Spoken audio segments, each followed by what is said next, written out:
If you want to finally know the secret of emotional eating and weight loss without effort, I'm Dr. Anne Curtis, and here's part 2 of the video to give you all the answers you need. So I was saying how when we fall into this misunderstanding that we're not okay and that our happiness, fulfillment, safety, anything that we think would bring up that feeling of okayness, we go in that direction. And it tends to be the thing that we feel most desperately connected with, that's the last place. So when we love the sensation of food, and when I was like, I need my chocolate ice cream, then we fall into that. When we think, oh, I need mommy to hug me, we fall into that. When we want that, it is really that teddy bear. It is really that the thing, feeling, situation, amount of money, type of holiday, whatever you want to call it, that if I can only get that, or if I can only get rid of something to feel that way, then I'll be okay. And that feeling that we think comes from something separate from us, which can never really be separate from us, can only exist within experience. It can only exist within consciousness. And we'll always have experience, we'll always have consciousness. So therefore it can never leave us. But it's a really convincing illusion. Sun really does look like it sets. It really does.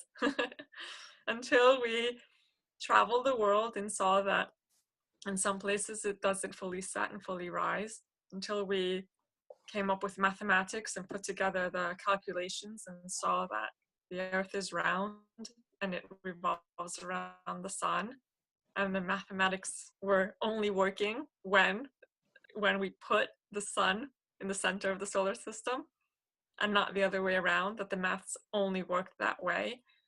That's when we realized, oh, we had it all wrong. Oh, that is an illusion. So when we see for ourselves that if without perception, sensation, we can't fall into the illusion of separateness, right? So we have sensation and perception. Why? Who knows? To bring life into life. But there's always something showing up. With several other running coaches, we were raising awareness of visually impaired runners. So there's a lot of blind and partially blind people, and also deaf and partially deaf people running all sorts of races, even trail marathons, through the mountains, through all of it. They do have a guide helping them. And it was to raise awareness of how it could be being a guide, and also how it could be being the person who's dealing with a limited sense of perception and sensation. And it was very interesting that we did it with our eyes closed. There was still a sense of awareness. There was still a very strong tactile sensation of the ground below, and a very strong audio sensation of animals and birds and people close by, further apart. We can still build a world even without sight, and we can still build a world even without hearing. So even though it looks that it's sensation and perception that gives rise to our experience, right? Because we think, oh, what can we ever do without colors and sounds? That's not where it comes from.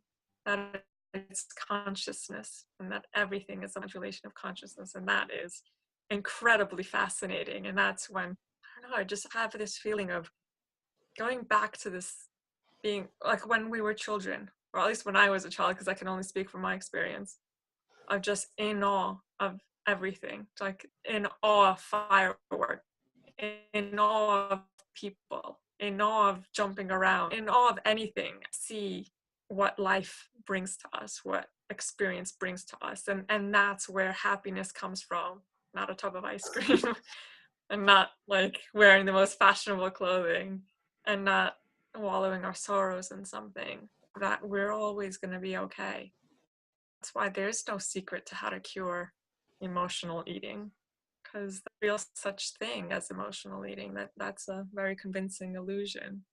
And it's much simpler than we think it is. So that's really beautiful. I love the way you explain that. I love it. So, Lee, did you have any more questions? How is that for you now? It's really a wonderful description, and I mean, I've got lots to go away and think about this conversation, but in this practical sense of applying something to my life that's helpful. So I realized that in the noticing, or in that place of being aware of the things that you've said, so if I am noticing that behavior that I do, that thing that I go to, I get a choice whether to do that or not do that. So why do some of the choices that we make not serve us in the best way? So my in the moment response of feeling that I'm satisfying the overwhelm feeling, and so this is what I do, I go and eat such and such. It's not a cure for that feeling. It's that temporary imagined fix. What am I trying to say? It's like okay, so then what would be, I get a choice to make a better option. Why am I not doing that? Because it just doesn't make sense in that moment. Like if in that moment you're feeling overwhelmed, as you mentioned before, that's what you're feeling. That's what you're going to be expressing. That's what your behavior is, an expression of what you're feeling. There's nothing I can do in that moment to tell you otherwise, to convince you otherwise. And I can't convince you otherwise. It's what you feel in that moment. But the question that sometimes tends to clarify is looking at, on whose behalf? On whose behalf are you seemingly making a choice? Because if the answer is, well, myself, then I'll ask, well, what is yourself? What is that? Because that tends to be, well, a picture that we paint of ourselves and the story that we're attached to and the situation that makes everything okay. But if the self, if when you realize that yourself isn't your body, isn't your thoughts, isn't your behavior, that you're more than all that all of that is just an expression, then it's not even a choice anymore. There's no such thing as right or wrong anymore. Like whatever you decide is just a decision. It's not like whatever you decide is the right decision. It's just whatever you decide is a decision. There is no real right or wrong. But whatever you're doing within the feeling of overwhelm can only be to satisfy the feeling of overwhelm. It's not to satisfy you. Like who you already are, who you truly are is already satisfied. It's just what's coming up in that moment. And what's coming up, the reason why it's coming up in the moment is because you're feeling separate from who you really are. So if it makes sense to make your favorite food and drown your sorrows in it, then that's what it's going to make sense to do. And when you see that, okay, this is what's going on for me in that moment, somewhere along the lines, it tends to show up. Somewhere along the lines of the spoonfuls of this, I'm not really feeling better anymore. Like I thought this was going to help. And there might be a moment where we say, okay, well, maybe a little bit more will help, or just, no, none of this will help. And whether you decide to put it in the fridge or feed it to the dog or throw it in the bin, like that as well is going to be an expression of what's going on. If you're feeling very protective, you might put it in the fridge. If you think that you need it right now, you might, fill yourself to the point where it comes up to here. When you feel like you want to just get rid of it because no, that's not the answer, you might bin it. It's whatever's showing up. Your behavior is just an expression of what's going on for you, and there is no wrong or right. But if you look to where you think it's coming from, where you think it's going, like on whose behalf is all this for, then it starts showing up of, oh, this is looking like that. This isn't truth. So I see you nodding and smiling. What did you hear there? I just feel like I've got so much information that trying to find a place and an understanding, and part of my mind just wants to it's always trying to imagine something practical, so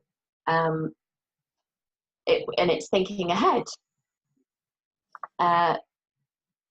So if I think about consequences of things that, like you said, whether I choose to eat it or look at it and throw it in the bin or give it to somebody else, I make a decision at that time. But there are consequences of what I do, in that all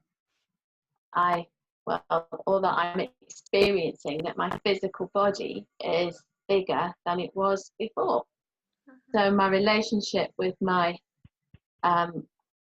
what I physically feel about my body and what I see when I look in the mirror, I experience feeling sad about it, but haven't found the way of a different way of what I experience as overwhelm and my relationship to food. Yeah, if you look at everything that you described, what I hear is just a different version of overwhelm, like looking to the future of possible consequences.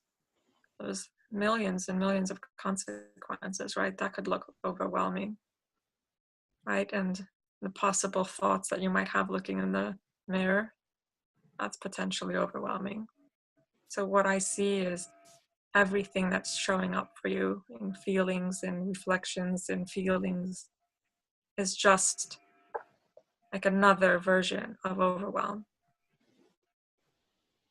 right? It looks like there's consequences, and that is material, that will have an effect on you, because that's the feeling of overwhelm, right? That we won't be able to deal with it.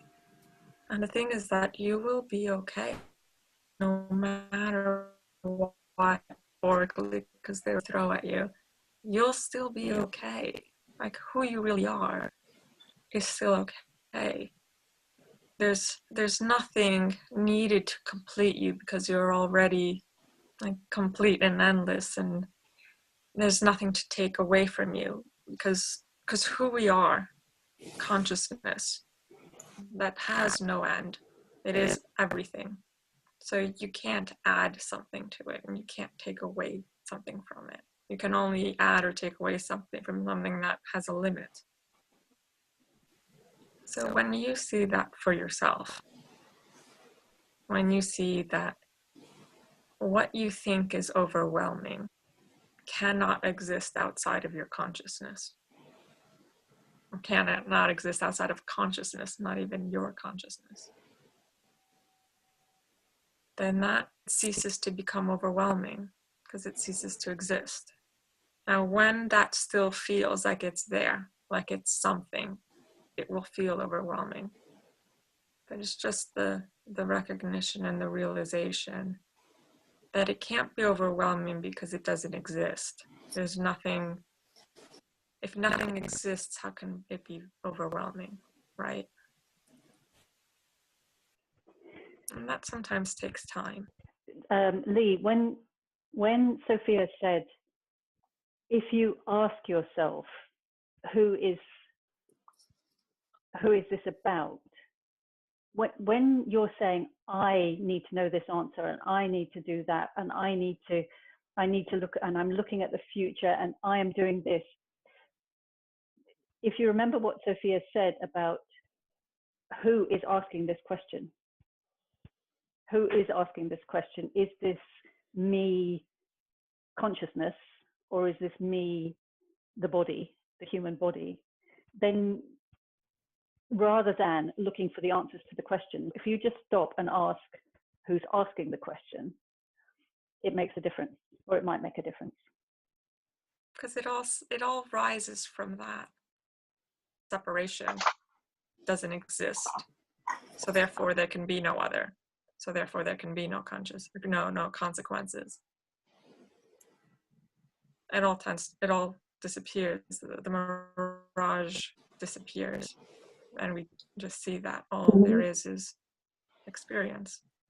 All there is consciousness. It's just a really convincing illusion. Sometimes it can be fun. Sometimes it can be terrifying. Yeah, it's the misunderstanding of what you means. We think it's the reflection in the mirror. I think that's been really helpful. Any more that you would like to add, Lee, or say? Not anymore, other than thank you. It's really interesting, and I feel very honoured to have found you all and to begin this learning. Great to have met you. And if you want to come on board to our little course, it's only going to be £50. And it's going to be over 8 weeks and 1 hour every fortnight, starting very soon on the 12th of June. And we can, once Anne posts this video, if it's okay with Anne, we can put the link to our course right in the comments. And we'd love to hear more from you and to hear your feedback and to share it with anyone else that you might think that would be helped by this. You know, whether it's emotional eating or emotional shopping or emotional, anything, it all stems from the same. It's just easy to talk about food because it's the one thing that's always in the news, right? There's always one new fad diet or one fad food, superfood or anything, and it's really convincing. A lot of convincing studies, a lot of convincing articles. But if you look through it and you search for the truth, you'll see they're really pointing in this direction.